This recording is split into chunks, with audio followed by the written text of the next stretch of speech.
हरिवरासनं स्वामी विश्वमोहनं हरिदधीश्वरम् आराध्य पादुकम् हरिविमर्दनं स्वामी नित्यनर्तनं हरिहरात्मजं स्वामी देवमाश्रये।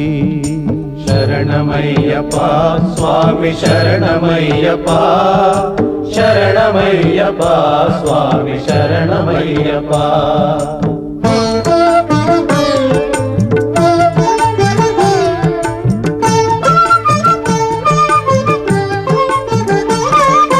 शरणकीर्तनं स्वामी शक्तमानसं भरणलोलुपं स्वामी नर्तनालसम् अरुणभासुरं स्वामी भूतनायकं हरिहरात्मजं स्वामी देवमाश्रये।